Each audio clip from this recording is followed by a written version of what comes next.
Welcome to Four Letter Word. Today's episode is Hopeless Romantic. I have my one and only worldwide handsome Femi. So What's introduce good? yourself. Tell, I don't know, plug whatever you want to plug. Yeah, so my name's Femi. I'm in South Korea at the moment, teaching. Go follow Sunkissed Youth, a social organization that I set up with a few people. Especially at the moment, it's kind of like a good time to go and check out things to do with Black history. We work with students in GCSE level in schools, looking at history, race relations, the nature of being Black in UK society, those kind of things. So go follow Sunkissed Youth. Yeah, that's all I got to say. That's good. Okay. My first question is: would you define yourself as a hopeless romantic? And how would you define love? Oh my gosh. Wait. Okay. So wait. What is a hopeless romantic to you? Before I say, A hopeless romantic to me is someone that I think appreciates gestures of love and appreciates romance, but also likes to delve into it too. Like that likes to partake in being romantic. okay, likes to be the one to do the romantic things. Yeah, and like Okay. believes in it. Oh yeah, I do. 100. Yeah. Okay. Yeah. Then yeah. I'm down. I'm. That's me. Yeah.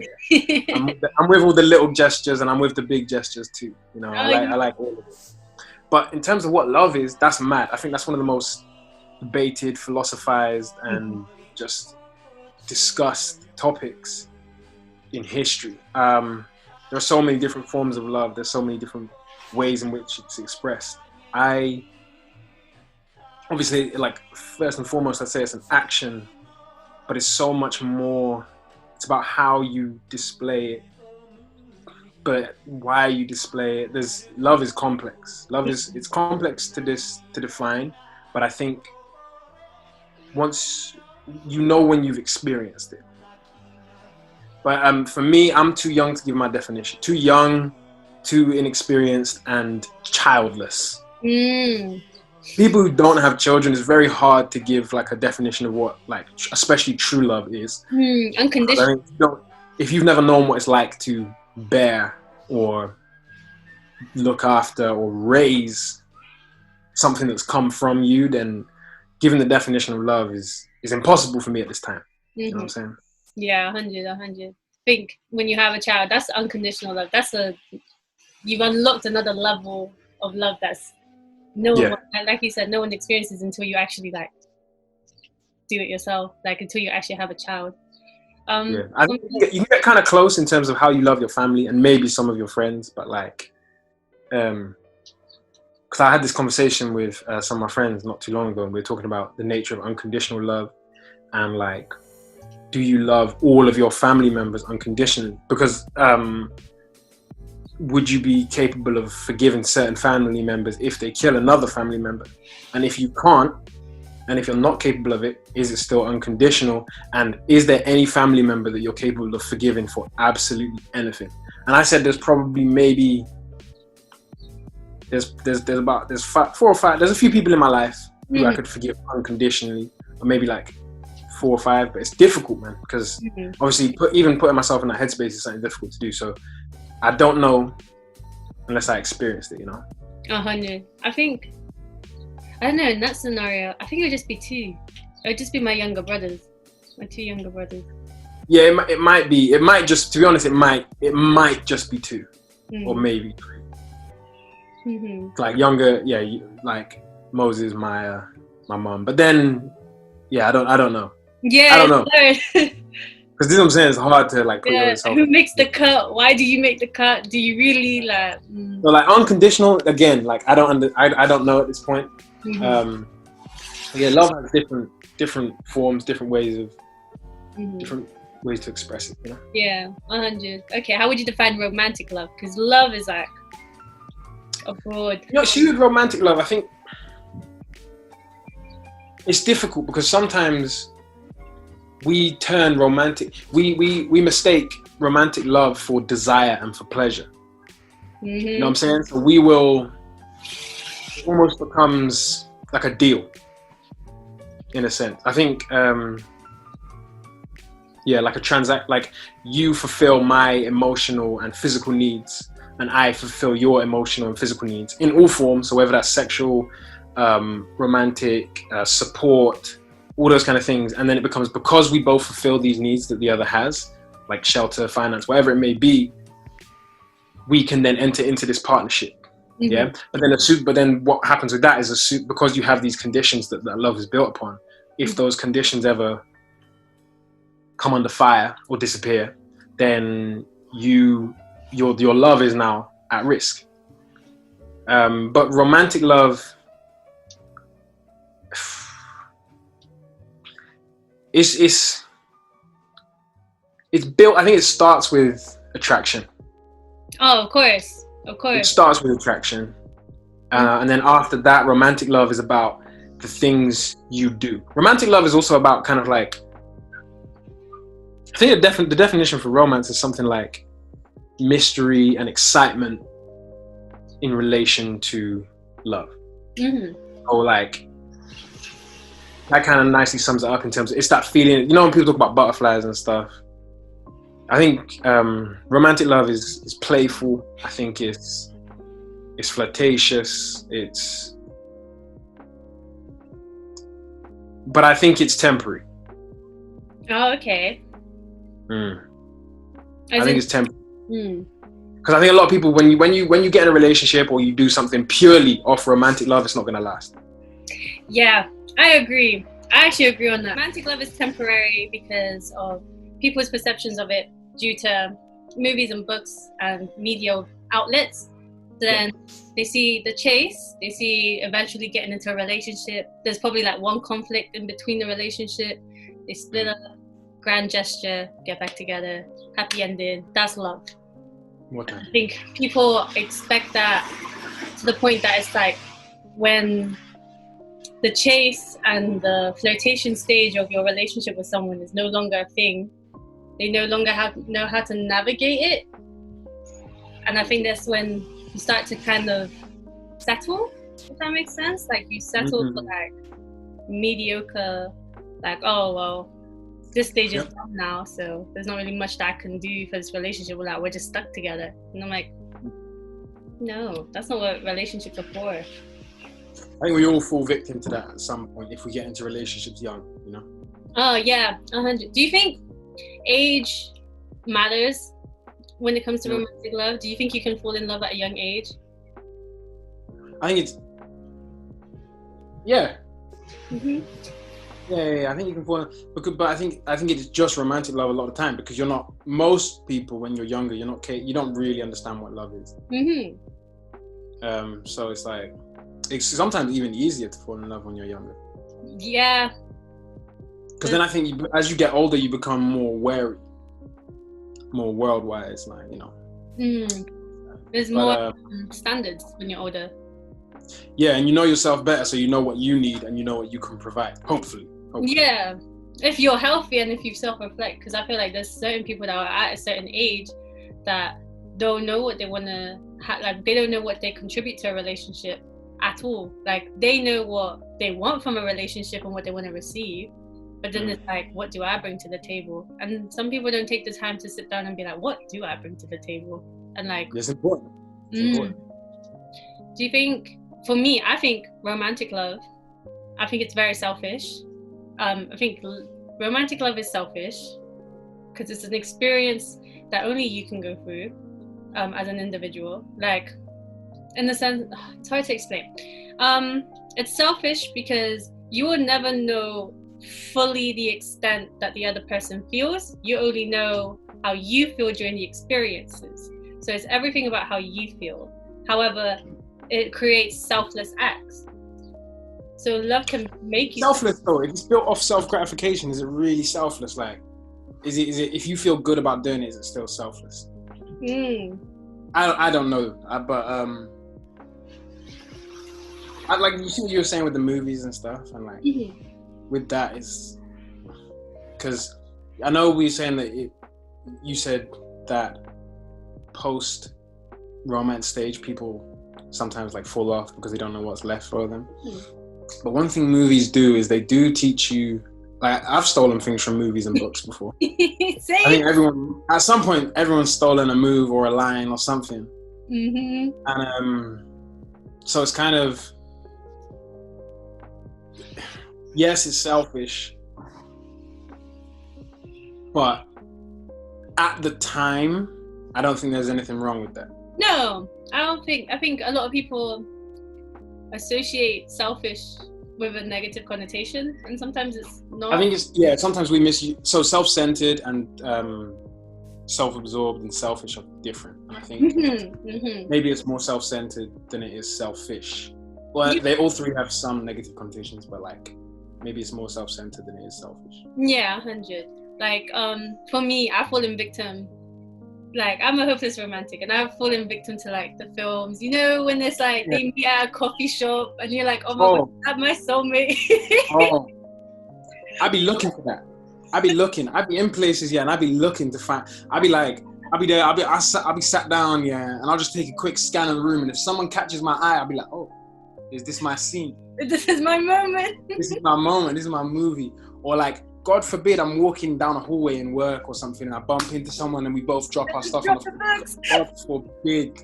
Because listen, they could be ugly, they could be bad for me, and I'd be like, this is meant to be. I just dropped we just both bumped. This just happened. Like, I'd be looking for that kind of thing. Yeah. Obviously, I'm not an idiot, but like, no, I'd be listen. Woo! Want to experience it, like I love it. So satisfying about it. Like, you want to experience it. Like, you know, when you both reach for something and it's like your hands touch and you're like, oh, don't let that happen. Because listen, it's like I have no choice after that. I have no choice. The universe has willed it. Sometimes I'm simply a tool. The universe is telling me now. This is my moment to the universe is saying action, and I'm saying say less. I know my script. 100%. You know what the problem? You know what? Something for that I know you'll relate to with that is also it's movies, it's films, but it's anime and stuff as well. They do romance nicely in anime. They do. Them kind of things there. So well, they do it so well. Like for me, I am a romance high school slice of life. Okay. Anime connoisseur. Like, it makes me okay. Like, it's one of the most girliest things. It's one of the only few girly things that I like indulge in completely. I wouldn't say it's girly. I'm just gonna interject. I wouldn't say it's girly. Yeah. Oh my gosh. It's 100%. Did you see have you ever seen Your Name? Listen. That movie. Oh my gosh. Listen, I watched it only recently since I've been out here. Yeah. And I'm on a train. I was on a train, and there's the scene in the movie, where the trains go by each other. And they see each other. And they're like, oh my, and they're like, oh. And as they go by, listen, I'm on the train, casually, I looked out the window and I've seen the next train go by, and just seeing someone, I just said, this could be it.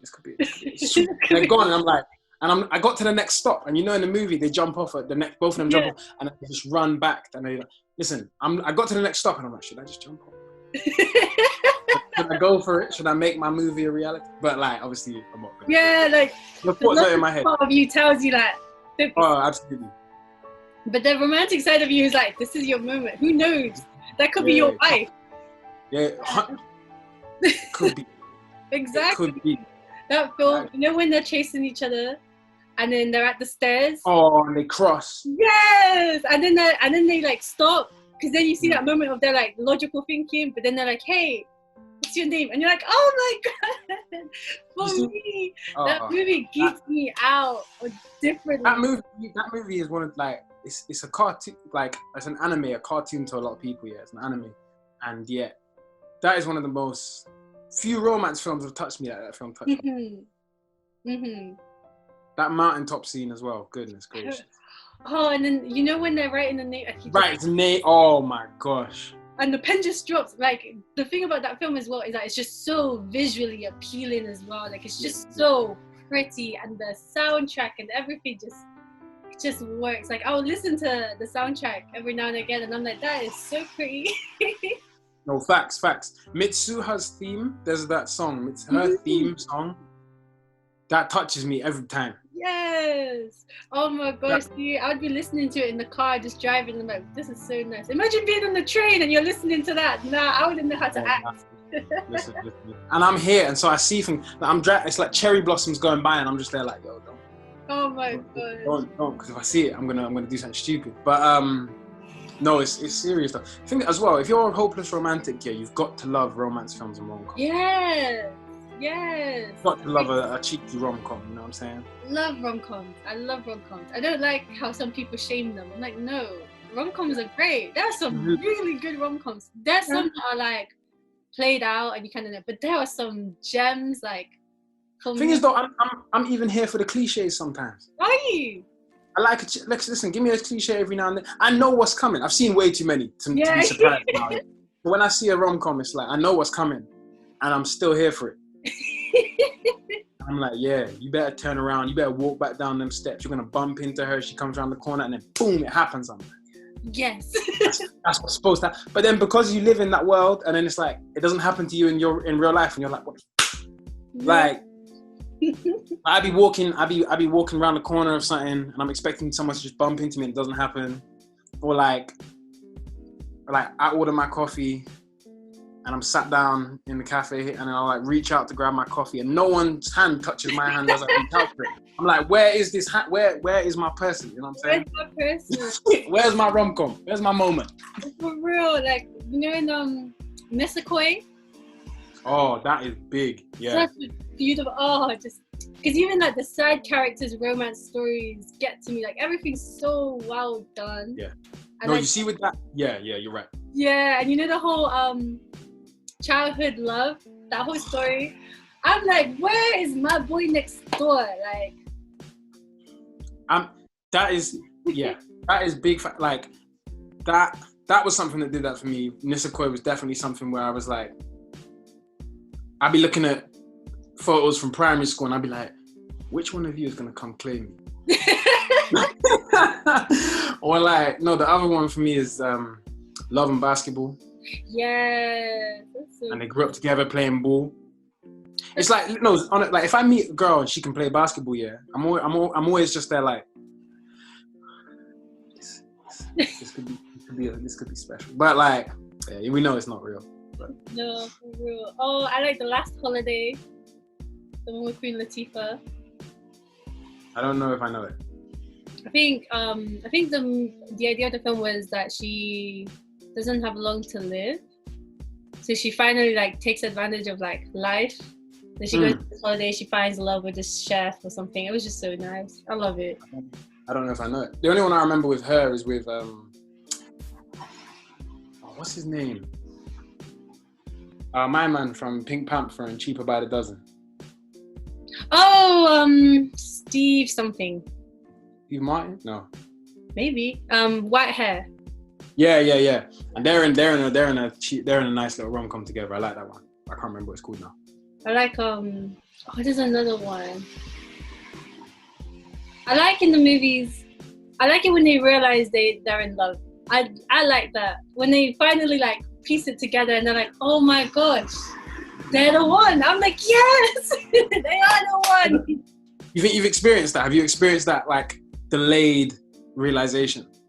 No, and I would like part of me wants to like, I don't know, not anymore now I'm in a relationship, but I think part of me does want to be like, I don't know, it's nice to know that you create a friendship and then you realize like, oh my days, we're supposed to be together. That would be lovely. It'd be tough if it was the wrong person. If someone realized it about you and then you're like, nah. Yeah. You're just like, oh no.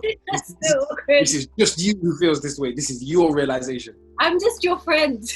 I just care about you. I don't know what I would do. I don't know what I would do. If I was the one to realize and then they didn't realize, I don't know what I would do. Mm-hmm. I think, okay, what's your, besides Love and Basketball, what's another rom-com that you're like, I love watching this? You don't get tired of. Obviously, we know about, there's obviously the big ones like Love Jones. Mm-hmm. Brown Sugar. Obviously, Brown Sugar is amazing. But I love some of the more commercial ones in terms of like I liked Think Like a Man.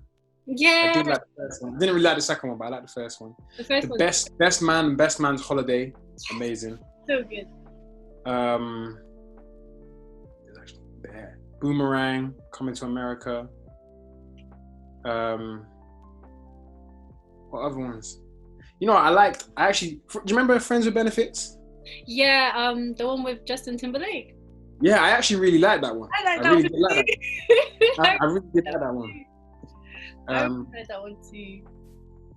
Love Actually is alright. Love Actually, no, that's not that good. That's kind of basic. Something about Jane. There's something about Sally. Is it Sally?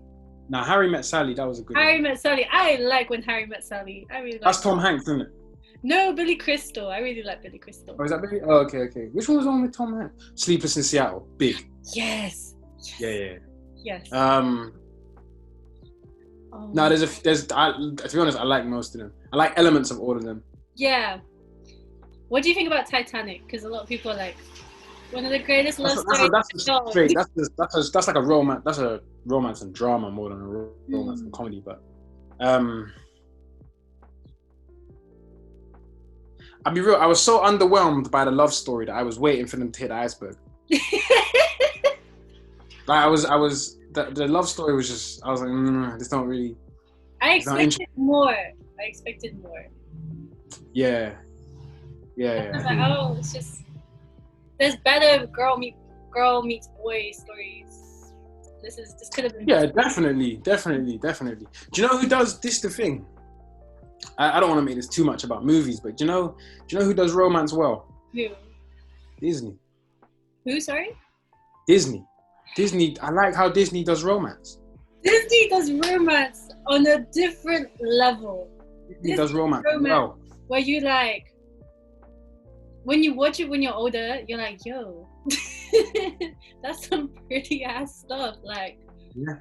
Oh, Up alone, yeah. Up, the movie I loved, but for me, that whole montage was the best part of the whole film. The first 7 minutes of the film are better than enough films out there. Yeah. It's mad. Yes. It's mad. All I need to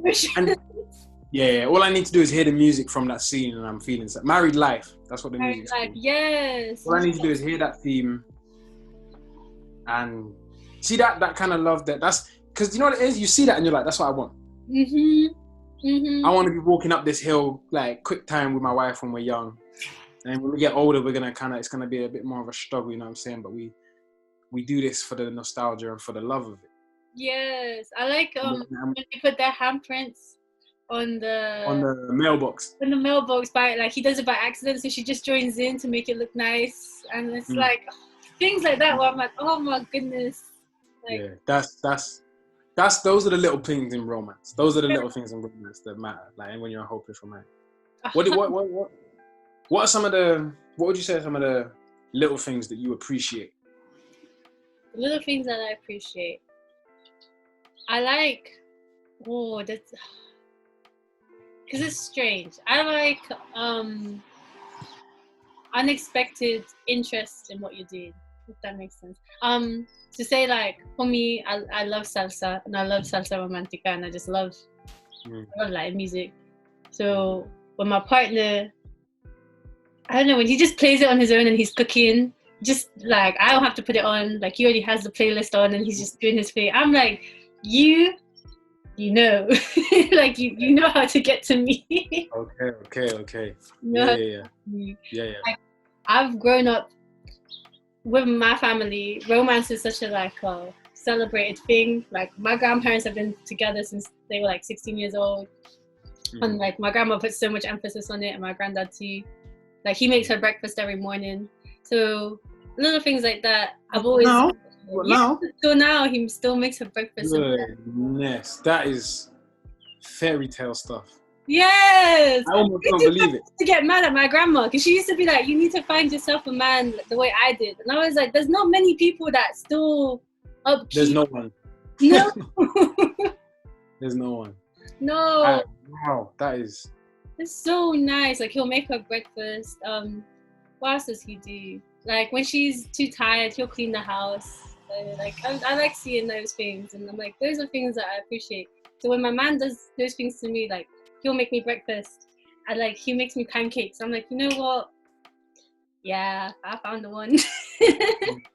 I found the one for sure.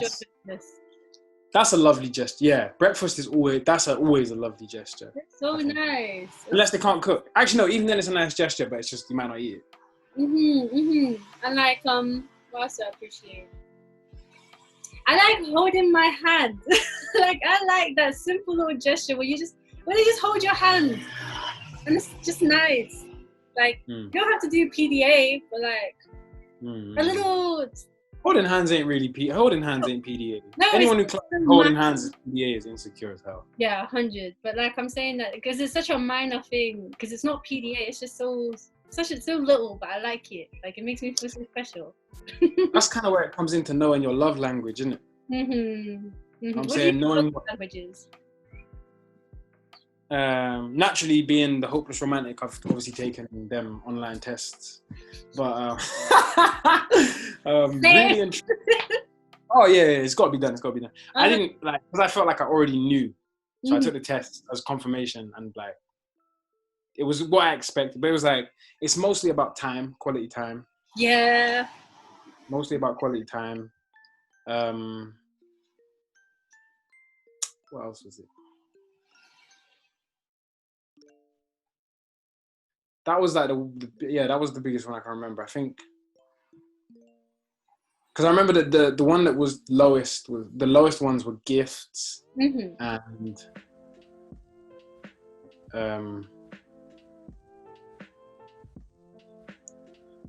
words of affirmation. I think those were the lowest two. Physical contact was high. Yeah, I don't really remember. I remember it broke it up into all these different things. I was like, wow, yeah, like percentage wise. Yeah. But really, I kind of knew that it was quality time was the one. I knew that was the one. Yeah. What about you? What's yours? Mine was quality time for sure, and words of affirmation. I think, and I knew that one because the way I was brought up, it was very like straightforward. I'm telling you this, like, there's no shame in telling you anything, whether it's negative or positive. I'm gonna tell you. So I think with me, I've grown up to do the same with people. More in the sense of like, if I appreciate you, I'll tell you. Beforehand, I used to try to downplay it a lot because I was like, no, it's not cool, or like, I don't know. But then now, growing up, I'm like, you know what I mean? Like, beforehand, being romantic for me, it was very like, I would read my mangas, I'd watch the animes, I'd be in love with my telenovelas, but I was very like, love what? No. No, my family's similar, not so much in terms of the romantic love, it's just in terms of like expressions of love generally. And like, definitely words are definitely used a lot, but maybe it's because they're used a lot, it's like, I don't require them because I just believe it anyway. Yeah. You know what I'm saying? But it's more about the actions. But yeah, no, I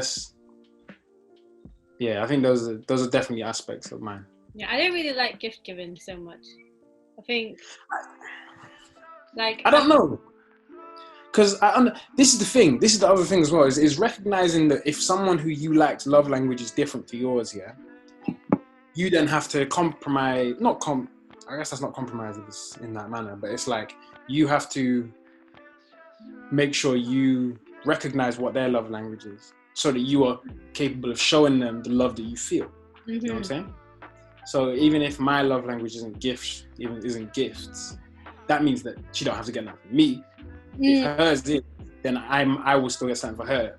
You know what I'm saying? It's give and take. Yeah, absolutely. 100. I think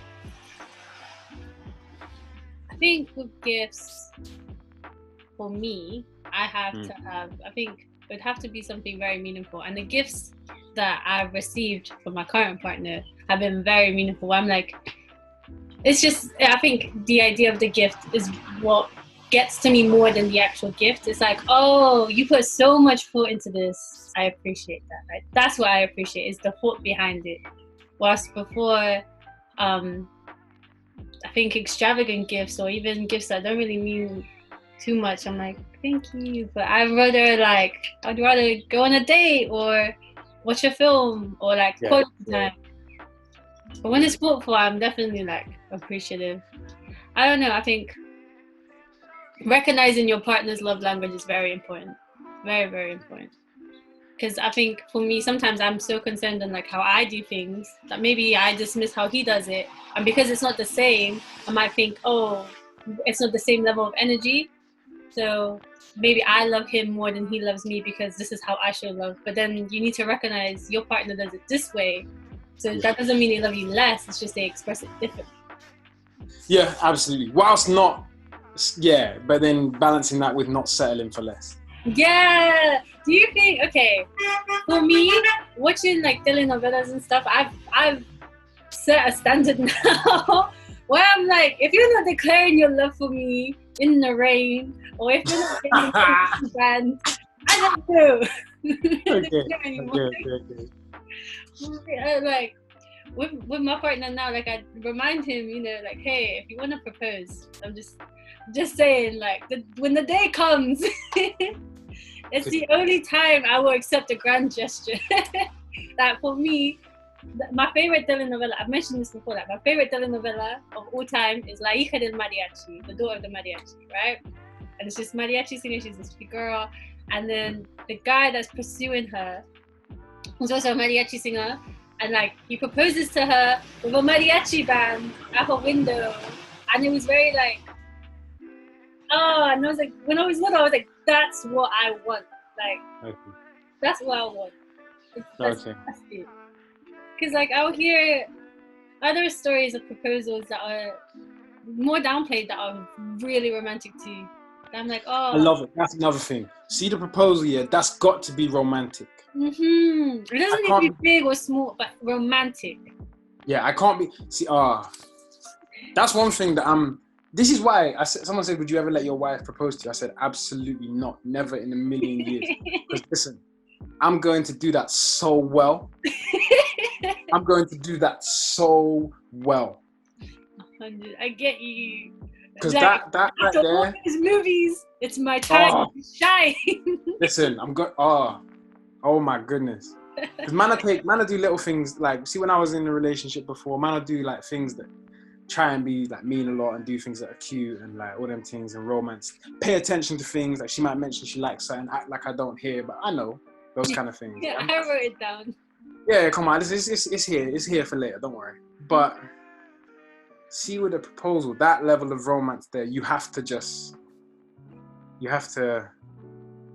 Yeah. You got to do bits. And like you said, it doesn't have to be the biggest thing in the world. It can be built off the memories you've made. It can be, you know what I'm saying? It could be, if you're, it's whatever means the most to you and her, or him, depending on yeah. 100.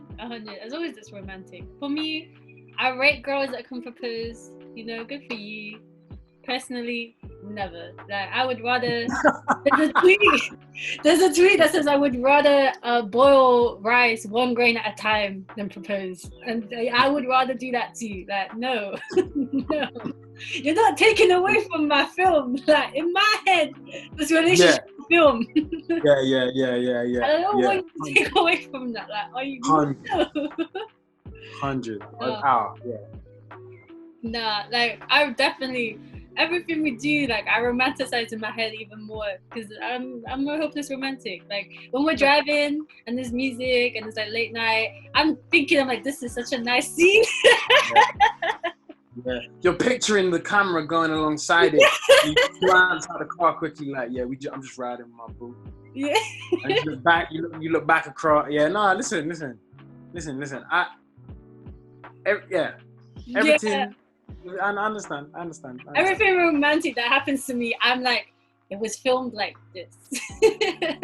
And this was the soundtrack behind it. Like in my head. Oh, yes. I would like figure it out. I'm like, wow, Yeah. I'm a director. Yeah, no, the music plays. Sometimes the music's playing, and like, if they can hear the music too, then I know it's real. Yeah. Yeah. Yeah. Oh my gosh. For me, I like song dedications. I like that those little acts of love too. I said that in the last episode. Like, I love song dedications where it's just like, hey, this song I thought of you, and there's little actions. I'm like, oh, thank you. Yeah. No, Yeah. No, that thing right there. I have, but this is the thing. Is like, sometimes you attach music to people, yeah, and then they might leave your life, or they're no longer involved in your life in the same way. But then the music is still attached to that. That's why music can be quite dangerous as well. Very. You know what I'm saying? You hear that album and you're like, oh, yeah, You just sit there and you're like, oh, here we yeah, are. yeah. Alone with my thoughts, like, damn. More time now, though, like, if that happens, I'm just there, like, I think of the song, I think of the time, and I'll be like, okay. But with the music thing, then you can always just create new memories with that music as well. 100. I think I have more films with people, like films. I love film. So when I'm watching a movie and I watch it with someone and they appreciate the same way, I'm like, yes, that's like our thing. But then when it's like separate ways, I watch the film and I'm like, I showed you this. Like, this is so great. I exposed you to this. And now look at me. And now you're gonna go use it with someone else. No, I'm joking. Oh my god. What do you think of, like, do you think people our age, our generation now, is more romantic or less romantic than before? Mad. That's a big question, you know. Honestly, I don't know, because I think the nature of certain gestures have changed. In terms of like, so there's the ones like holding a door for someone. That's not really romantic or chivalrous. It's just polite. Yeah. Yeah. Yeah. I don't know, because I'd say romance has changed. Definitely has changed in terms of some of the things, but I don't know. Because I worry sometimes, seeing on social media, I worry that sometimes maybe the bar is a bit too low, if that makes sense. Like, there should be standards. I'm not saying, I think, like you said, opening the door is just polite. Like, I will open it for anyone. Like, it's just a polite gesture, but that doesn't make it like the person top boyfriend material. It's just like, no, you have a polite trait, and I appreciate that of you, like, as a decent human being. Yeah. You know, but then there's others that maybe praise a bit too much. Like, I think I see a lot of praising of not cheating, and I'm like, that's in the fine print. Like very low bar. That's yeah. Like, that's in the fine print. Once you're in the relationship, it's like, we're together exclusively. Don't cheat on me. Yeah. So when they celebrate, like, yeah, my man never cheated. Like, that's what's happened. But that's yeah. The romance itself, I guess, because for me to be romantic, I gotta be there. Because if I'm not there, that's when I'd become dependent on gifts. You get me? So like, you might find some flowers at your door, you know what I'm saying, or at your desk or whatever. That's if I'm not there. The desk is different than flowers at home. I think, quick thing, flowers at a workplace are very different than flowers at home. Because when you get flowers at home, you're like, oh, thank you. But at your workplace, you're like, oh, this guy. You've got to have them delivered with a message. If you deliver them and it's got the little thing attached to them, get the person, and the person goes in and says, oh, flowers for blah, blah, blah. I don't even have to know that it's like, at least obviously me imagining it, because when I've done that before, it's like, obviously I'm not the one delivering them, but I know this. And so then I'm just there like, oh, that was smooth as hell. You get that email confirmation, like, flowers have been delivered. Yeah. Wow. And then you get a message of whatever. But like, more time, romance for me, I require, it's an in-person act. Mm-hmm. Hard to be romantic online or in DMs and stuff. Yeah. Like you can be smooth and you can be slick, but it's hard to be romantic. Romantic, for me anyway, requires Being in person. personal, being there. Yeah, it requires contact. It's tangible. I think the only things you can do online is just, just affirmations. I think not like consistently, but every now and again, like, hey, I miss you. Like, I genuinely miss you, and it makes you feel good. Or like just a random "I love you." It's just really nice because you're like, oh, yeah. So maybe romance isn't dying or changing. Maybe just the language of love is changing. But I also think like maybe we are settling for less. Maybe we've normalized heartbreak a bit too much. Like we've normalized struggle love. That's a thing that I am very against now. Like I'm very against struggle love. What is struggle love? What is struggle love? Struggle love. I think there's two definitions of it. My healthy definition of it is that you both come up together as a couple. You know what I mean? Like as in actually struggled financially and together.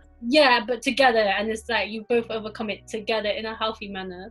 But then there's love where it's like, you know what I mean? Like we start on A and we achieve B together in such a good way. Like I don't know, you buy a house, or you both, or you're both students, like at uni. You both graduate, and then you're both, pursuing your careers, and the other person is just a support system for you. And then I think that's a struggle love. That's a healthy struggle love, because it's like you were there as just a support system, and I was there for your support system on an equal level. Then there's a struggle love where it's like he cheats on you or she cheats on you consistently, and you think that you need to overcome that to then have a healthy relationship. And I'm like, you're in love with the pain. You're in love with the pain. Yeah, and I'm like, oh no. Yeah. Like you consistently, like I've been that girl that's like, I'm gonna be the who thick and thin, and then you're like, darling, I think maybe you lack self-love, and you think this is the love that you deserve, and no, it's not, and that's sad. And I see a lot of girls that are going through it, and I'm like, no, we've all been through it. I don't shame it, because when you're in love, do you think love is blind? In what sense? Within the struggle love context. Because this is the thing, when people say love is blind, it's not an aesthetic thing. It doesn't mean like love is blind in terms of you can love, it doesn't matter what someone looks like. It means like that you will ignore the red flags. That's what you mean, yeah? Yeah. Okay. Absolutely, I think attraction is blind. In the sense of you ignore red flags because of your attraction to someone. Love is not blind, because if it's love, you would have dealt with and recognized those things straight away, or at least early on. Yeah. So love is not blind, attraction is. Yeah, 100. I think it's you denying the realities because you're romanticizing the idea of the person, of the relationship, and maybe romanticizing the end product of what's going to happen, when it's not. You need to deep it back, since that it's not doing you any good. If he's consistently cheating on you, or she's consistently cheating on you, like, I don't know. It doesn't even have to be cheating. It doesn't even have to be cheating. Like, that's a big thing. It can be even smaller than that. It can be lack of consistency. Yeah, exactly. Yeah, simple as that. 100. Because I think that same way, it's like if they want to, they will. 100%. Whether it's major actions or minor ones, if they want to, they will. Like it doesn't have to be major gestures that connects to. It's minor things too. Like if someone wants to tell you I love you and show you through their actions and their energy, even with the minor things, they will do it 100%. Like I've done things for love that I'm like, yo, like I'm in a long distance relationship, yeah. And when I drive down and I'm putting my petrol in, I'm making the journey down, I start deeping it and I'm like, I would not do this for no one else. Like, nah, I could no. That trek through the country, the A roads, all of that. But I'm doing it because I want to, not because I have to. It's because I want to, because I want to see my partner. I want to be able to like maintain the relationship. Therefore, I will do the work and put in the effort. But when I'm driving, I'm like, wow, you really doing this? No, this is. I remember. So, like, if we talk about love in terms of true love and them kind of things, when we talk about, agape love. No. So it's that's the term. I believe it's a Greek term, but it's biblical is its most recognized and known use. It's when it talks about, and so biblically speaking, it's about the love Jesus had for the church. Okay. Yeah, and that he was willing to die for it. So one of the biggest elements of true love is sacrifice. Okay. And that can be on a small scale or on a massive scale. Mm-hmm. And so even those acts, like you driving all that time to go and see someone, all those kind of things that you do, you're sacrificing something, like your free time or your this or your that, your energy, whatever it is you're sacrificing for this other person. Mm-hmm. That is one of the strongest elements of real love, is sacrifice. Man. Well, I'm going to call him like, hey, guess what I learned today? I'm just going to put it out there. Do you think a lot of people let ego take over when it comes to love? Yeah, absolutely. That's what I was saying earlier about it being almost like a contract where it's like, you do this for me and I do this for you. It's about me and you. It's about predominantly me. So that is what the ego part of it is. If you're capable of love, and this is what I was saying about having a child, if you're capable of loving someone or something without ego, then that love right there is pure. Incredible. It is. I don't know if I could do it. I honestly don't know if I can do it for like my partner. I don't know if I'm capable of completely removing ego from that situation.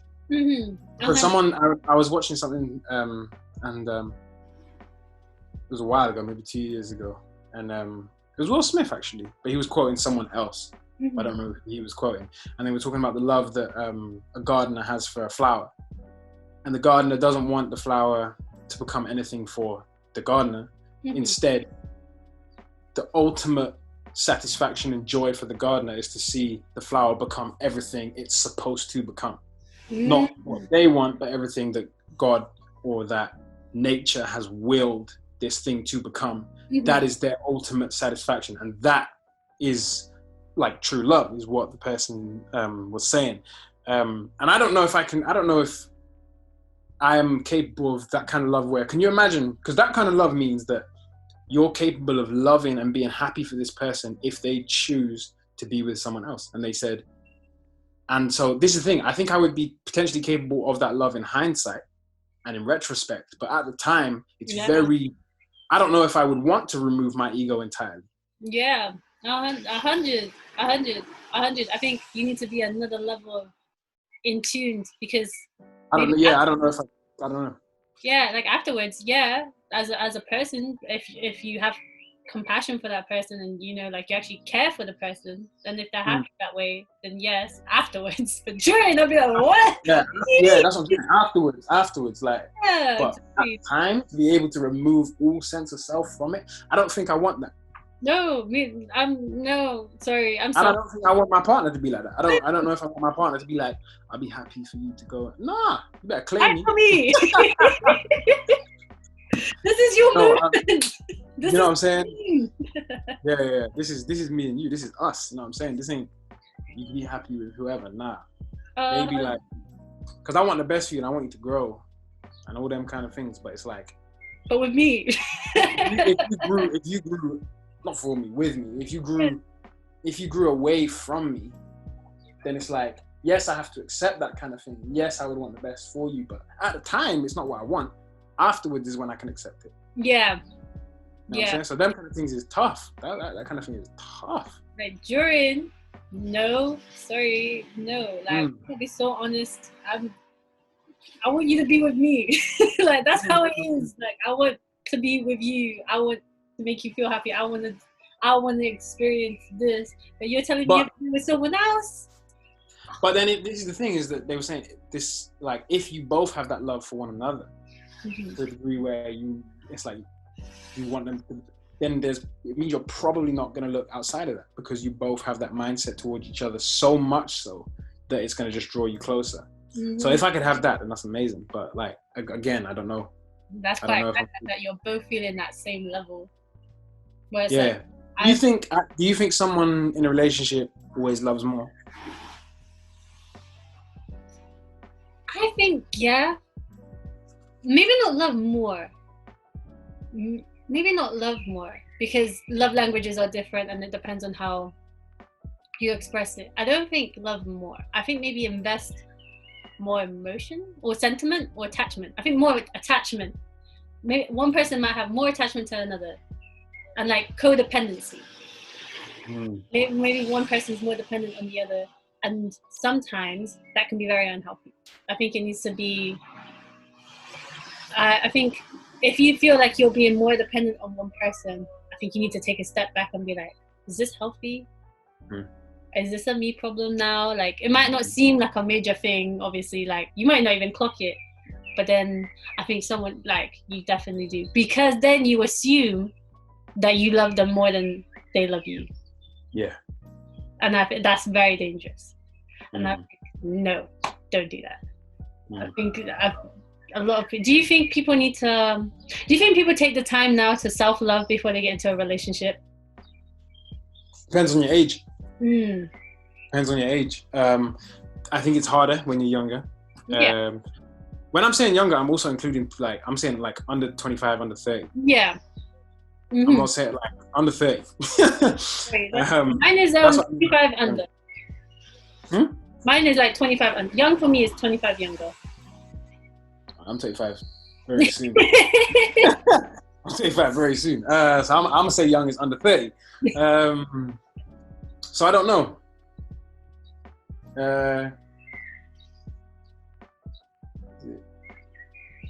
What do you think? I think, yeah. I think, yeah. Even older people too. I think a lot of individuals, because I've been guilty of it too, where it's like, rather than taking the time to invest in yourself, you're investing in another person. And it's like, then you're surprised at the end result where it's like, you're not completely happy. And it's just like, sometimes another person shouldn't make you happy because you're sad. Another person should add to your happiness. Should not be dependent on someone else for your happiness. Yes, they shouldn't be your only source of happiness. They just add to the pre-existing healthy happiness that you experience in yourself, just with what you do or with how you are. I think a lot of people just don't take the time to, and don't take the time to even examine their own flaws and their own insecurities. I think a lot of people are quick to be like, this relationship went bad because of this person, and they did this and they did this and da da da da da da da da. And it's like, that's okay. Like, if you've been cheated on, that action is what led the relationship to break down. And I'm not saying that you're at fault either, because sometimes people be cheating because they be cheating. Like, they might not, have the common sense. However, there are things that maybe you should examine in your past relationship where you're like, okay, well, let me now look at it as a third person, and where did I go wrong and where can I grow? Because I think every past relationship, whether it ends on a good note or a bad note, it's still a lesson that you need to learn from. And if you're just going to ignore it and brush it under the rug, you're never going to grow as a person. I think, especially with bad relationships, a lot of people are just like, well, that was a bad relationship, that's it, no need to look into it anymore because that's done with. But then I think people should take the time to examine the bad relationship for partners, as in like, okay, well, this is what I don't want, but then this is what I want from myself and the next time, or even as just as a person on my own, like, what have I learned from this? And I've taken that more in the recent years where I've taken the time to be like, what can I learn from these relationships in a very, not in a selfish manner, not in a like against the person, more of like, what can I learn as a relationship, even during the good times, because you had a good time during that relationship too. It's not bad, so definitely learn from it. It's an experience. I think people shouldn't disregard relationships at all. Like, they're all a lesson. Even like your young ones, even the ones that you have when you're like, in primary school. Do you know what I mean? Like, I think you should not learn from it, but like appreciate that those have happened. If that makes sense. It's not like, oh, when I was young, this was my idea of love, and be nostalgic about it. I think we should recognize every relationship, because you know how some people disregard their secondary school relationships. They're like, well, they don't count, they're not real. But it's like, at that time for you it was, and you shouldn't disregard it. It's a moment in your period of time when you were an adolescent, and it was important to you during that time. Obviously not now. You shouldn't look at it and be like, I learned when I was 12. Like, no. But I think you should look at it and be like, at that age, my idea of love was this, and sometimes it's more pure than the idea that you have now. Like, when you're younger, you're more optimistic about love. And when you're older, there's more pressures to it. Do you ever feel like there's a pressure of you with, especially with people getting older? Do you think there's like a time where you're like, TikTok, I need to find someone soon? Not to find love. I want to. This is the thing. I want to find love, but I'm not. And when I made them joke, when I said I was like searching and I'm looking at hopeful moments, I'm kind of not serious with all of that, because I don't. You're not dependent on it. Yeah, I think it will just happen at some point. I'm not really stressing too much. But the thing for me is like, it's about wanting a kid and wanting youth. That's what's starting to affect me more now. Oh, okay. Oh, like, dangerous. Yeah. But that's something that I've always, no, I'm not saying always, for at least a number of years now, I've used as a qualifying factor. So if I'm dating someone, is always just like, if I'm going to take this person seriously, the main thing for me, like, and I mean seriously, like relationship with the intention. If I'm in a relationship, it's the relationship is with the intention to marry. If we have not agreed that we are in a relationship, then that intention might not be there. But if we are in a relationship, then the intention is to marry this person. Yeah. See, my thing with that, is that one of the most important factors is, if God forbid something were to happen to me, would I be happy and content knowing that this person is going to raise my children? And would I be happy and content in the knowledge that they may choose to be with someone else? And do I trust their judgment of people to select someone else to be in my child's life if they were to choose to do that? And that, for me, is how I would determine whether or not someone could be the mother of my kids, you know? That's a very good standard, though. That's a very good standard. 100. I think not a lot of people look at long term. And when I mean long term, it's not just marriage, because it doesn't stop at marriage. It continues. Like, it continues on to having kids, having grandkids, experience in life. I think the best situation, like going back to movies like Up, they show that there's an intention, like their end goal was to go on holiday and their end goal was to go to Paradise Falls. But then within the montage, you see all these hiccups within life, like from simple things to like their tire popping or their house breaking down. Like, there's things that are unexpected in the long term. And I think that's why that film captures romantic love in such a great way, because it doesn't stop at marriage.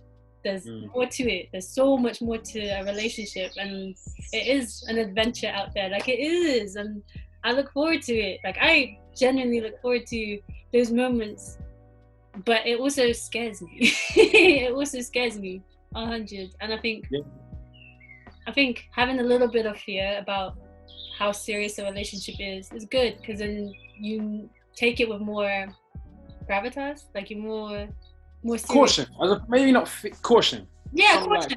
Like, the manner in which you approach it. Yeah. You know, where you're just like, this is serious. Like, with my relationship now, it's serious. Like, it's not, I don't want to take it as something lightly, because I think, because I'm a hopeless romantic, I tried the serial dating. That's not for me. I don't like it. It's not for me. I tried it because my cousins were telling me, like, try serial dating in order to find out what you like. Like, that doesn't. Oh wait, serial dating. What do you mean? Wait, explain serial dating. So serial dating, the way my cousins were explaining it to me, their definition of it was just dating, as in going on dates and getting to know people and seeing where they like.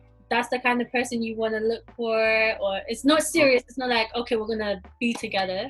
It's like, okay, I'm more open to meeting new people and seeing whether I want to progress into a second date. Oh no, I love that. All right, I'm here for that. Listen, serial dating, I'm here for that. Oh, I'm not. It's like, I've had some bad dates, and I'm like, no. But that's funny. That's when it becomes funny if it's a bad date. And you look back and it's a joke. Like, Yeah, 100. During it, though, I'm like, nah. I think serial dating has taught me that I am a relationship person. I need to meet someone and like I need to be able to invest my time and then decide there like if I want to continue. But serial dating isn't like one day here, one day there, one day with different people. I'm like, I can't. This is like I could do either one, but yeah. it's too much. I was like, nah, this is not for me. Like, I had days where I'm like, oh, Lord. Like, I had a day with a police officer. I didn't even know he was a police officer until he told me. And I was like, oh, this is awkward. Like, oh, no, this is so awkward. I was like, and he was just like, oh, like, I'll see you for a second date. I was like, I'll see you around. Definitely. When do you, how quickly do you know? And when you're dating, how quickly do you know if you're going to take someone seriously? The first date. Yeah. The first date, for sure. Like, if the first date is good, doesn't mean we're going to be boyfriend and girlfriend. It's like, I actually want to look into it. Like, I know I want to see it through. I now want to go on the second date and third date and then see if eventually we can turn into a relationship. I want to pursue the idea.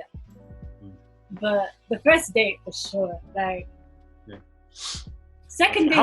How quickly do you know if you're gonna be in a relationship with that person? How many dates would that take? Okay, it varies from the people. Okay. With my current partner, first date, I was like, I want to be in a relationship with this guy. With my ex, I think a month of dating, like dating that I was like, I don't know yet. Because a month might only be, 3 or 4 dates? Yeah, no, I had probably 3 dates a week. A week? Yeah, 3 dates a week. Yeah. And then I meant like I'm doing maybe 3 dates in that month. No, 3 dates a week. But that's because he had the time, I had the time. It wasn't because that's what I expect. It's just... Okay. It was very, we would have 2 dates planned in that week for the weekend or maybe in the week. And then the one would be a spontaneous, hey, I'm free, you free, let's go do this. Yeah.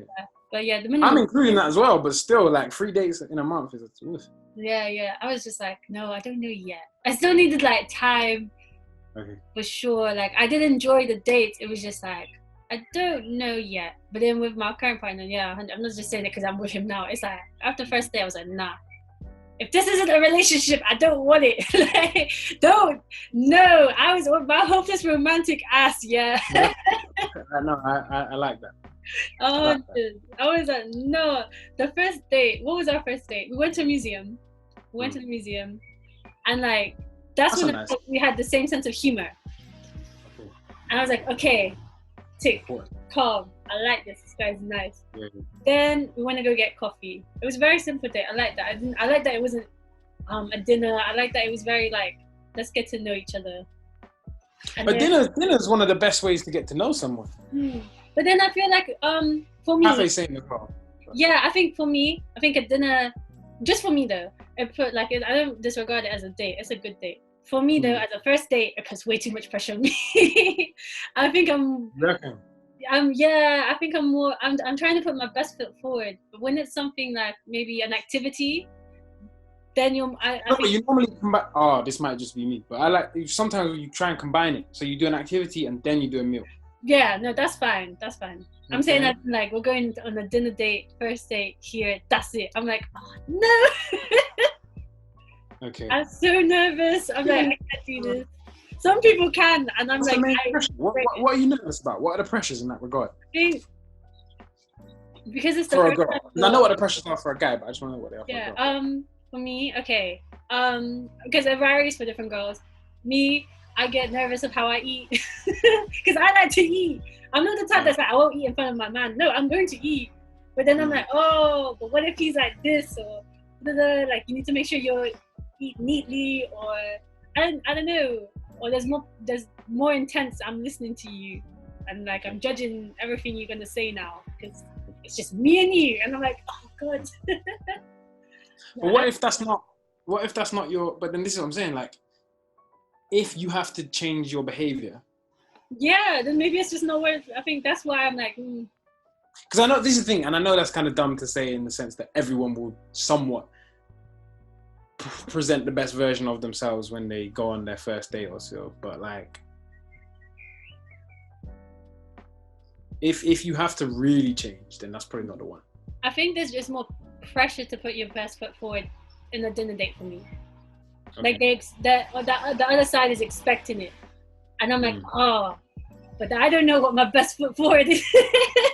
Like, I don't know why you like me. I don't know why you asked me on this date. Like, you just asked me on the date, and I found you attractive too, and I said yes. Like, I don't know what you expect me to say, how to act. I don't know, and you're expecting my foot forward, and I don't know what it is.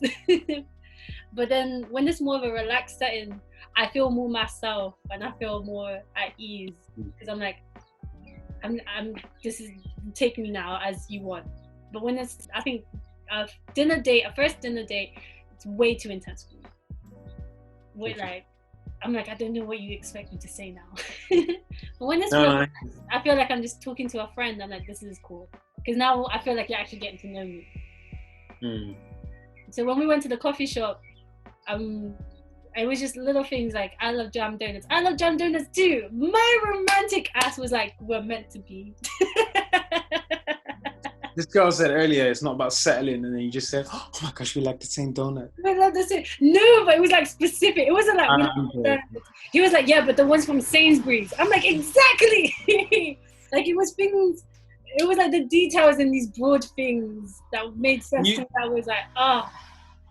But then I was. Do you think?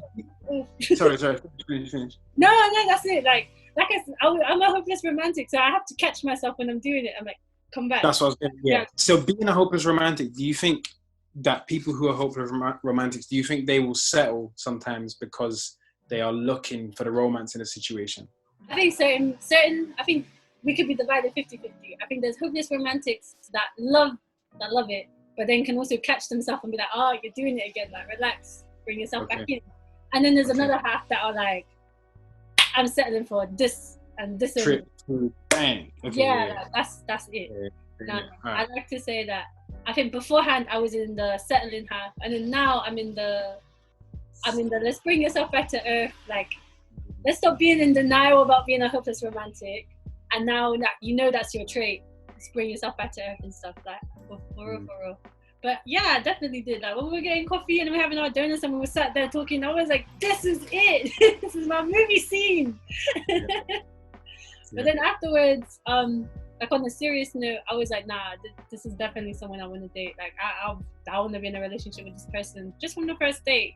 Because there was something that was like switched on from both sides, where it's like, it was just reciprocated energy.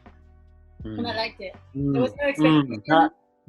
You know, it was just... The energy thing is key. Yeah, like, it didn't have to be said. Like, nothing had to be like, it was just a nice conversation. Do you think being attracted to someone's vibe and being attracted to someone's personality are different? Yes. Yeah. Okay. 100. Because I think personality is so broad. Like, people can have similar personalities. Similar, not the same, just similar traits or stuff like that. Like, personalities are broad, but a vibe, that's someone. I think that's someone's essence. And if you're attracted to their vibe, you're attracted to their essence. Like, that's something that's not replicated in other people. Okay. But personality, people can have similar personalities. It's the same as like personalities and interests and personality traits. Like, people can have that in common. But then like a vibe, different. Where you're like, I feel like, because it could be certain people that you might not, I don't know, you might not understand their personality, if that makes sense. Like, there might be people that are a bit more cold and a bit more introverted, and that might not be you, but their vibe says something different, and you're like, I like your vibe. Like, I like your vibe. So you being an introvert is nothing to me. I don't know. Do you think social media has ruined, as a hopeless romantic, like, we like the front face-to-face, hey, what's your name? Or like, let me write my number on the coffee cup and give it to you. Do you think social media has ruined that because now people just slide in DMs? No, because I think you, like I said, you can be smooth in the way that you slide in some of the DMs. And then this is the other thing, is that social media actually, it removes some of the need to get to know what someone's like.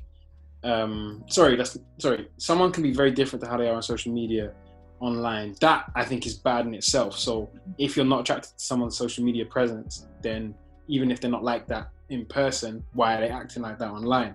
So that is already a fantastic way to avoid getting in relationships with certain people, or to even date them in the first place. But the other thing with social media is that, like, social media, this is the thing, it's not like you have to, social media is just the access point. You know what I'm saying? So it's, or even on dating apps and stuff like that as well, it's just an access point. It doesn't it doesn't necessarily have to be more than that. So I know for me is that if I speak to someone online, I have a 7 to 12 business day window of when we're going to meet up. Mm-hmm. You know what I'm saying, like, if that doesn't happen, this ain't going no further. Yeah. Because I can't do the online chat without having met someone, because the jokes it's not going to understand. I don't know what the vibe is like. They're not going to understand the sarcasm. Mm-hmm. Mm-hmm. You know what I'm saying? It's like, yeah, it needs to be there. There's a 7 to 12 day window for that kind of thing. Unless there are some like exceptions, but that's a lie. There's been one exception to that rule, but like,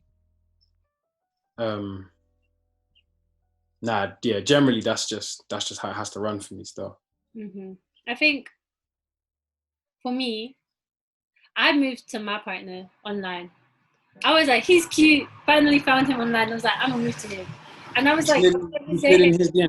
Yeah, I saw his DMs 100%. I saw him. I was like, yeah, the whole story of it, yeah, it's long. The whole story of it is long. Because when I met him, I saw him. My hopeless romantic ass, yeah. I saw him and I was like, he's cute. So then I was like, I want to move to him. And I remember telling you, this is the thing, fam. I remember telling you he's cute at the park when I first saw him. So you were there. I remember. Yeah, so I was like, someone help me out, man. But nothing happened. And I didn't even know him. I didn't even know him like that. Exactly. So nothing happened. I was like, great, all right, never mind. And I didn't catch his name either. So I was like, all right, whatever. So I was like, it is what it is, yeah. Then I go to Notting Hill Carnival. And I'm coming back now from London. I'm coming back to Bristol. I literally pay the last ticket, yeah. This is why I was like, this is meant to romance. Yeah, it's meant to be. Yeah, I see it. Yeah. It's going. I buy the last ticket. Me and Stephen wake up. We're at Shaz's house. Buy the last ticket to go back to Bristol. Calm. We get to the coach station. We're in the queue. I drop my phone. Look, behold, yeah. He picks up my phone and it's him. I'm like, it's him. I have to play it cool. Yeah. I was like, God, that's wrong. That is a strong move. Wow. That's why I was like, that's why I pursued him, because I was like, if the universe is presenting him 2 times now, if the universe has now put me in the same situation 2 times, like the first time was like, oh, I just find him attractive, but the second time was like, sis, explore it a bit. I was like, all right. Got my phone, put your number in it. Yeah. So he picks it up, he gives it to me. I'm like, oh, hey. And then his friend calls his name to get on the bus. So he gets on the bus. I get on the bus. I catch his name. Yeah, unintentionally plugged. I find it on social media. So I'm like, all right, calm. Because right now it's a bit too much. So we've got to chill. I find his social media. The back and forth liking thing was happening. But he wasn't moving to me yet. And I was like, do I just want to wait? Do I not want to wait? But I want to see. I don't know. Let me just do it. So I messaged him. Yeah, 100. I was like, but I didn't say hey. I was like, you're cute. Like, straight up, I was like, I find you cute. I find you, like, attractive. That's strong. Straight up. I was like, I don't want to be friends. I want to date you.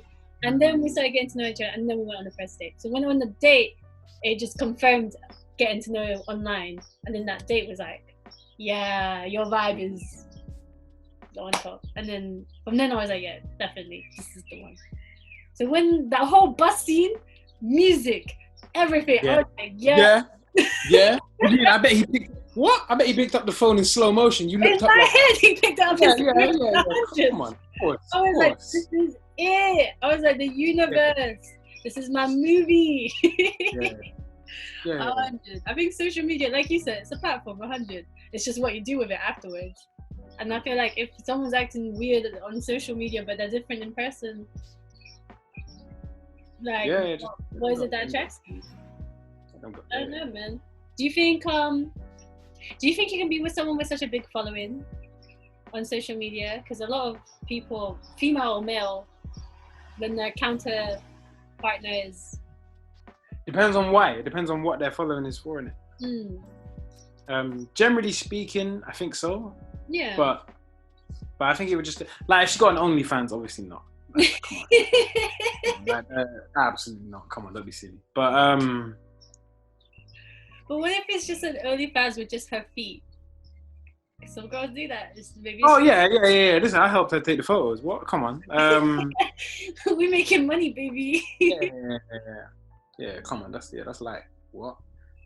Listen. I put work in for that. I help with all the lighting. Obviously, man does Photoshop and graphic design. Anyway, I made that look good. But but no. But it's not going to be anything serious if she got an OnlyFans. No way, no how. Do you think? But if she got like bare followers and she's just like an insta model or whatever, or she does whatever she does, like I don't really mind. Like I don't care. I know. Yeah.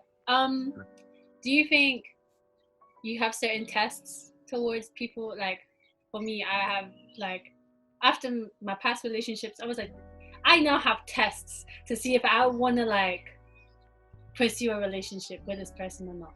Not like major tests, but like I literally had this conversation. I explained this to someone yesterday. I have a set of questions that I have in my head, and I have a way of asking them, which will make the conversation just seem natural and seem like we're fair.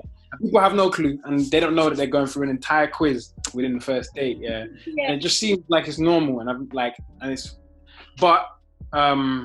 everyone's always like people who are the people who have spoken to about this, they're like, that's weird, you can't do that, like people are gonna know. And I'm like, nah, it's about your delivery.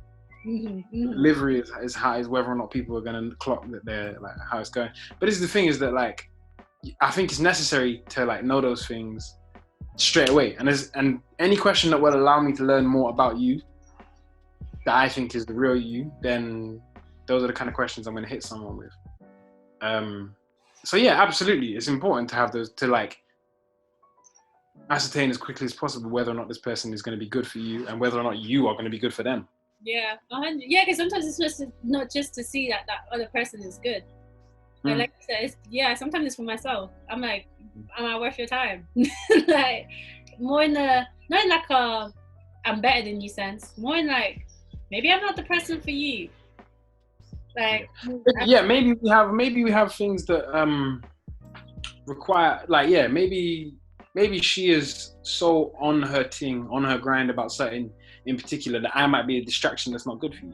Yeah, 100. Sometimes you have maybe the position you're in life at the moment and where you're trying to be is somewhere that I can't be alongside that anymore. Like if I was to date someone who's like a few years older than me or something, let's say I'm dating someone who's like 30 and she's in a position where she's thinking, I'm like, maybe she wants youth. Yeah. And I'm like, yeah, that's not something I want right now. That's not something I'm going to do right now. Or maybe it's different. Maybe when in a few years when I want youth, if I date someone who's a bit older, say any age then, like same age, bit younger, a bit older, whatever. If they don't want youth and I'm ready, then I know that it's not meant to, like there are going to be questions that are going to matter more. Those kind of things. Where you are financially, but people aren't ready to talk about that. No, the number one cause that leads to separation, especially divorce, is finances. And I think a lot of people need to I think there shouldn't be a stigma of talking about finances as a negative thing. I think it should be more of a positive thing, like transparency, just transparency. You need to be on the same page. That doesn't mean you need to like, it's not that you have to be like, my money is your money is my money. No, my money is my money, your money is your money. But whoa. That only applies pre-marriage. Yeah, of course. I'm just saying in the developing stages. But once it's like once we're getting married, as in like we are now settling in together, my money is now your money to an extent, and your money is now my money to an extent. As in, like, Yeah. we're both now contributing into a life. But where then at what point do you have that money conversation? I think when you're about to move in with each other. You don't think you need to have it before then? I think you need to have it before. Okay, the extremities of it can be different at certain times.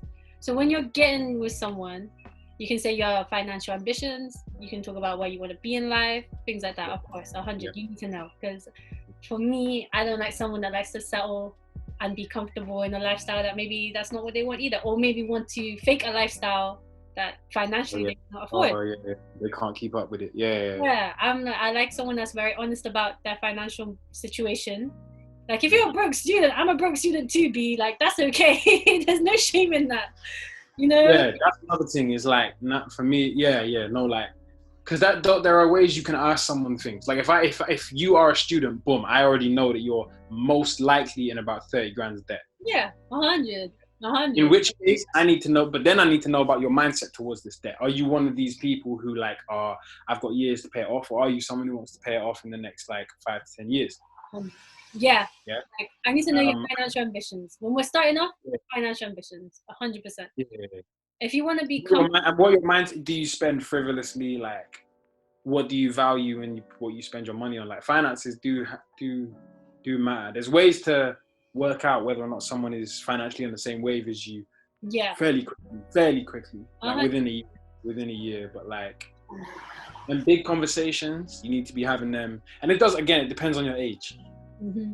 Yeah. Like what your priorities are in terms of not just spending, but your lifestyle generally. I think when you're financially independent to an extent, like as in like you have a job, like you have a form of income coming to your bank account, then you need to know where this person is heading with it. Because it's like, I now know if it's, because when you're 16, it's minor. Yeah. But when you're 18 and you're a student, from 18 onwards, where it's like your money like is going to certain things like paying bills, like your phone bill, for example, or from minor things to major things, where like you're now paying rent. Mm-hmm. Like, I need to know how you manage your money and how serious you are about it. Because for me,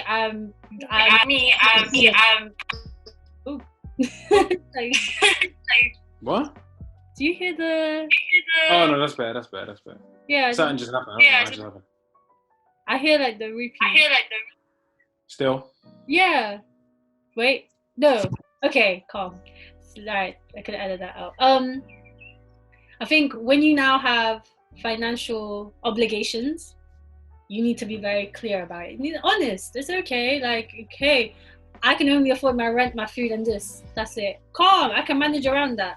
If I like quality time, all right, Netflix at yours, chilling, calm. Or free dates, like we could go to a museum. Entrance to a museum is free. It's calm. Or we can go on a picnic. You can manage around it.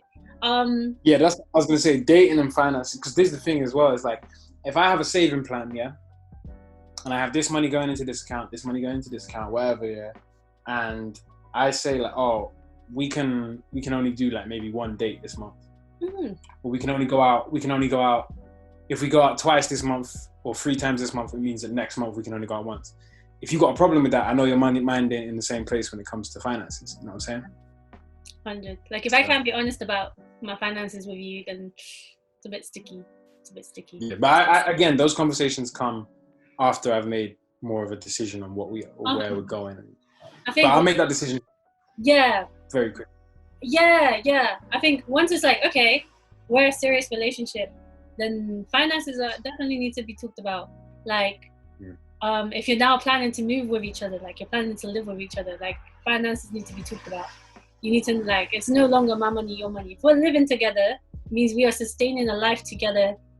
We both need to contribute equally, and I need to know in what sense you can contribute, and you need to know in what sense I can contribute. Like, there's the communication, like there has to be something, but there's also have to be like, I think if I'm going to be in a serious relationship with you, I want to buy a house at this point in my life. This is the goal.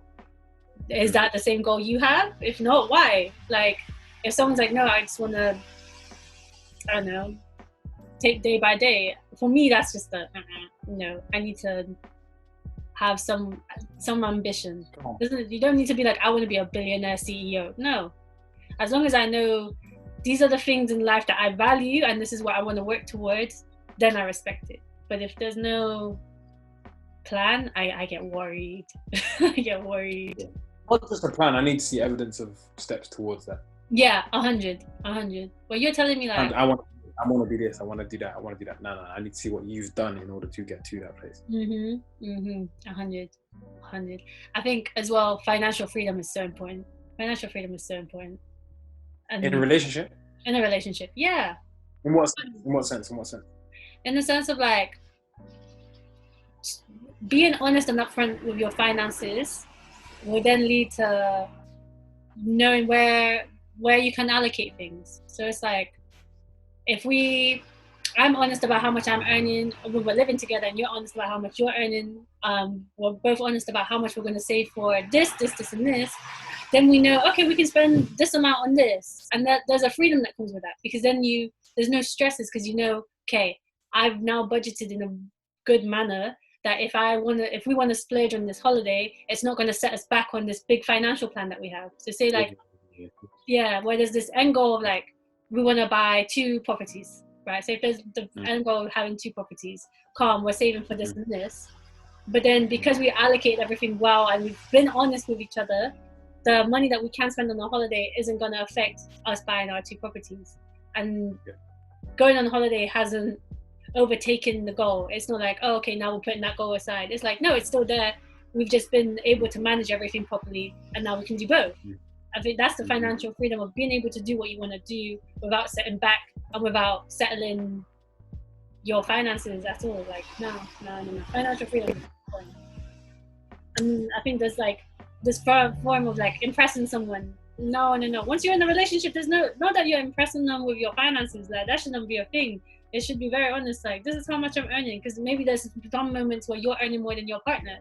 Do you think you would be affected if your partner is earning more money than you as a man? I used to be. I definitely used to be. I think it was an issue when I was younger. But my thing is, I want to be able to be in a position where if my wife wanted to take time off work for any reason, that she could do that and I could still provide. Yeah. If my wife is in that exact same position where I can take time off at any time for any reason and she can still provide for both of us, then that's perfect, and that's exactly what I desire. Yeah. Where we're both in that position. Could I be a stay-at-home dad kind of situation? Could I be where yeah, but I would be pursuing, I can't imagine not working. So I don't know if I could be a stay-at-home dad, but I could be like earning less than my wife. Yeah. I don't think I could be a stay-at-home mom. No, I don't think I could. I think I've grown with the mentality of like, these are the things I want to do and these are the things I want to achieve. And I think that's important too, that people need to be honest about when you're getting into a serious relationship, is that, what's your timeline? It's not like, oh, at this age, this is what we need to be doing. It's like, around this age, around this is when we can think about this, or this is when we can think about that. And that's one thing that with my partner now, I'm like, I know you're the one for me, because our timelines of where we want to start certain things, it's similar. Because for me, I don't want to have kids before the age of 27. Like, I don't. For me, 27 is when I can start considering the idea.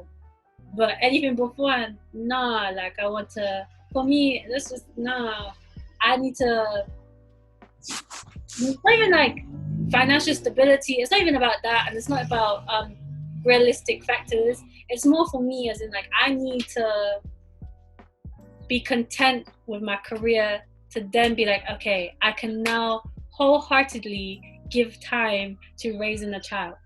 Because I don't want to say like I want to have a child now, like maybe at 25, when realistically my work demand is more, or maybe I'm just not content with where I'm at in my career. Maybe I want to advance more, and having a child requires time and attention. Like, it's not a pet. You actually need to, there's a lot of attention to it. So having a time scale, and I'm like, oh, this is my time scale. And he was like, same. I'm like, calm, good. Then there's no pressures of like, this person wants it at this time. Like, it's not like, we're not seeing eye to eye.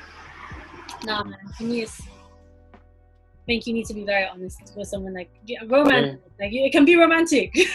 Being honest with each other about where you want to be in life can be romantic. Then people might be like, oh, that takes the romance out of it. No, it doesn't. Being logical takes the romance out of it. Yeah. No. Like I want to be able to. I want to be able to like take time off work, but then also go back to work. So like in my head, this sounds so like pre-planned. And a bit like, okay, you're trying to take control of it too much. Like, I know life hits you with what it wants to hit you with. Like, I know you can't control everything. I know that. Ideally, in an ideal world, when I am ready to have a child, once I have my first child, I would like it to be close in age. Because then if I can take time for one off, I can take time for the other one off.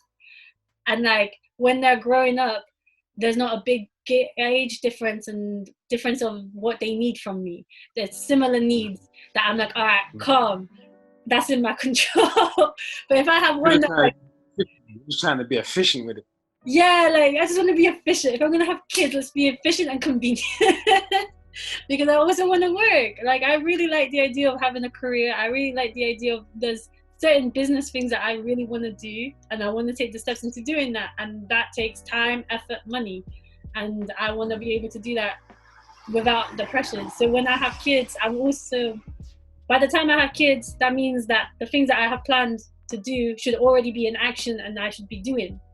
Therefore, I also need to maintain the stuff that I started. So kids, y'all need to come at the same time. It could be like pre-planned, just so I know. Couple and just, like for sure. Like that's I don't mad. I know you know that that's mad, but yeah, it sounds wild because it's like you can't plan that. But if I can take the time to plan it, I'ma do it. Because I need, I don't know, like I need to work too. Like if I'm taking so much time to like study for what I want to study and put in the input to get the grades I want to get and like the jobs that I want to get, I also want to maintain that. I don't just want to like drop it. And that once you guys are similar, then I can give the same time to the kids because then I can actually put an input. Like I want to be there as well. I don't want to be an absent parent because of obligations. I want to be able to balance it healthy. So yeah, definitely. Do you think, okay, so last question. Do you think a prenup is unromantic?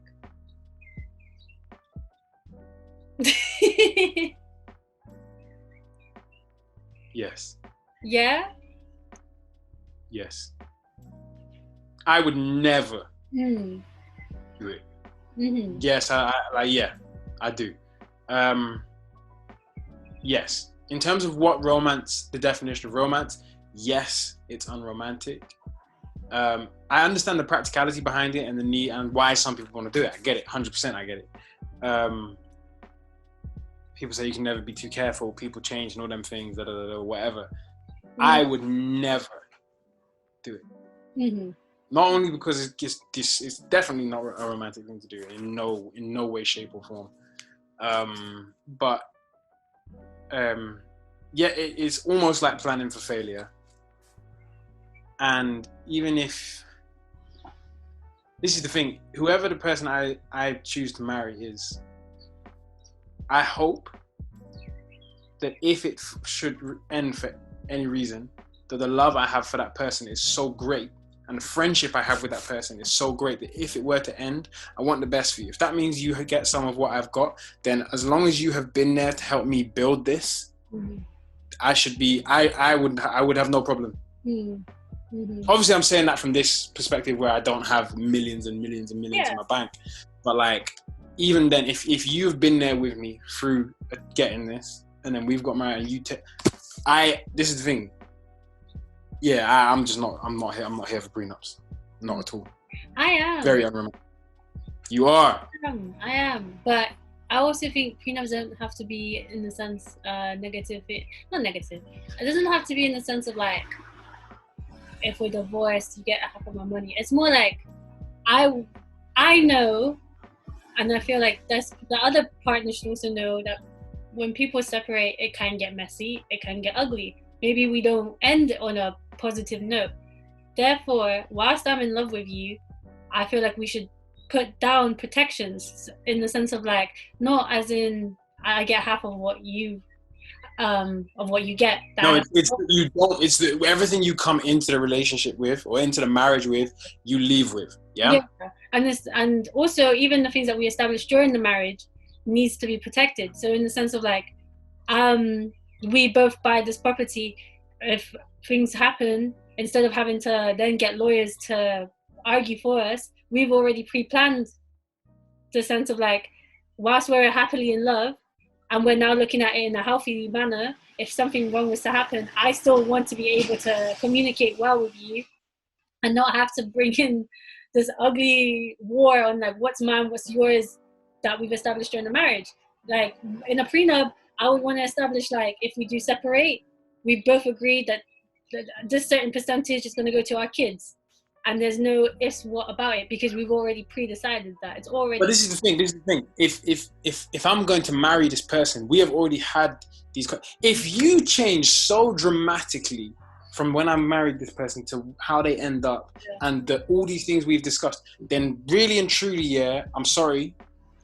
Either I'm an idiot and I didn't know who you were in the first place, or something is wrong with you, like very seriously mentally wrong with you if you've changed that much. Yeah, in terms of negatively changed that much. Mm-hmm. So I'm sorry, but like, nah. I think no. For me, I would, in an ideal world, I would like to know that you're not going to be a prick. However, also, if you're dating someone, so how long would you? This is another thing that comes in with the prenup thing is, how long would you date someone before you marry them? Oh, years. Then if it's years, there's even less need for one. Yeah, but at the same time, I'm like, divorce makes people ugly. Like divorce, because it's emotions. You're hurt. Both sides are hurt for whatever reason. Yeah, both sides are hurt. And I think maybe during that hurt, some people just don't think straight. And like for me, maybe it might even be me. Do you know what I mean? Like I would say, if God forbid my husband cheats on me, I'm gonna be mad, and I'm gonna be mad at you violating the trust of a marriage. Therefore, to the point that I'm like, you know what? Nah, we need to now divorce. Therefore, I might act in ways that I don't expect myself to act in. Therefore, to protect you. And that's why if I'm wiping someone, they go. See, the way man deal with my emotions, yeah, in terms of like non-massive explosive reactions and stuff to things, and like that kind of thing, thoughtful reaction to your emotion, that is so important in the person who I marry as well. So like all these things. It's also going to be explosive. It's more in the sense of like, I might, because of I'm hurt, I'm like, you know what? No, I want or I don't want anything at all from you. You know what I mean? But that prenup puts that in protection. Listen, if you don't want anything from me, then I'll be like, calm, whatever. Yeah. If you want stuff from me, then I'll be like, no, calm, whatever. Yeah, because for me, once I'm done with someone, I don't want none of your shit. I'm over it. Like, F you, F this, But this is why I say for some people, this is what I was saying at the start, is that I understand why some people want prenups. It's just for me, I think they're unromantic. And no, that's not the non-romantic factor has nothing to do with me not wanting one. Yeah. But it's just, it's not something for me. Yeah. No, 100. Because when with my ex, I had bare gifts, that were very, very expensive gifts. But I threw it back at him when it was over. Because I don't need that. I wanted a healthy relationship. I didn't want these nice things. So, but not sell it. That's the thing. But that's the thing. That's the thing. When you're angry, you're not thinking about this. Because now, looking back, I'm like, the Depop that. Yeah, no way. Listen, even if I'm fuming at the person, I'm gonna be like, yo, I'm selling this. Yeah, see, but that's the thing. So, knowing that that's how I reacted at that point with something so minor scale, I would want a protection when I'm older, when it's like, no, don't throw away the things that you've built. Like if we purchased multiple properties, for example, like hopefully, we purchased loads of properties during our marriage, that needs to be protected. Not because you're in your feelings, you want to like, nah, screw this guy, I want nothing to do with you. No, like you put hard work. The hard work needs to be protected. Don't be running with your emotions of like, screw you and everything you did to me. No, sometimes chill and I don't know. I think people need to be realistic with their, like, I'm a hopeless romantic, but I like to say that I'm now becoming more realistic and more logical in my approaches towards things, and trying to take things a step at a time. And like, yeah. No, yeah, absolutely, yeah. And I understand. That's what I'm saying. Like, some people, I understand why they would want or why they would need a prenup. yeah, The way my logic works is that I'm going to be logical in my approach to who I was with in the first place. marriage. Yeah. So it's like, hopefully that deters the need for it. But again, you never know. And that's part of life, and that's part of the excitement. Like, part of it excites me. The other part is like, listen, man, I don't think my heart can take that. Like, in my heart, I think I'm a 60-year-old woman. Like, I think I'm a 60-year-old woman. And if I find love, you know those movies where they find love at like 70? For me, I'm at that stage. I think in my head, where I'm like, if this is, I can't. Like, I know I can't go through another talking stage. I can't go through finding other people. Like, I can't. I'm old, but I'm 22. I was saying you're 22. Like, what? Like, yeah. But in my head, my soul is that old woman that's like, okay. Like, once I find love, I want to be romantic, and I want to be hopelessly romantic, and think this is it. And I think, yeah, and I think if you approach relationships like that, that's healthy in healthy manners, obviously. But like, if you're thinking this is it, then you put the effort and the investment into it. And if you're realistic with it, not like, oh, it's a fairy tale relationship. It's like, no, I genuinely want to be with you long term. Therefore, I am going to put in the effort to make it long term. Then yeah, it's beautiful, and it can be long term because you know you're realistic with it. You know there's going to be obstacles that are going to be in the way, whether it be financial or emotional, or even just being there for someone. And you know, like, external too. Sometimes they might be going through something that you need to be a support system for, or they need to be a support system for you. Like, you just need to prep. And if you know, like, things aren't going to be dates every weekend all the time, then relationships can be long standing. You think people would put too much pressure on having a long-term relationship? No, I think I know, because I know a lot of people who are kind of the see how it goes kind of people, and then I also know a lot of people who are I want to be married by this point, I want it to last, I'm going to get into something that's got to matter. So I think on both sides. So no, I think it's fairly even. Oh. Okay, well, last question to wrap it up. Like, what advice would you give to a hopeless romantic?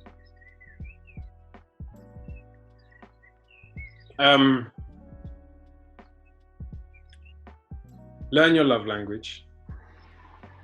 Be aware that other people's is going to be different. Don't fall for the stupidness that goes on in your head. Don't fall for it. Hope for it, don't fall for it. And be logical as well. Just be smart in love. Don't just be hopeless. Be intelligent. Wisdom in love is key for something to last. Yeah, I agree.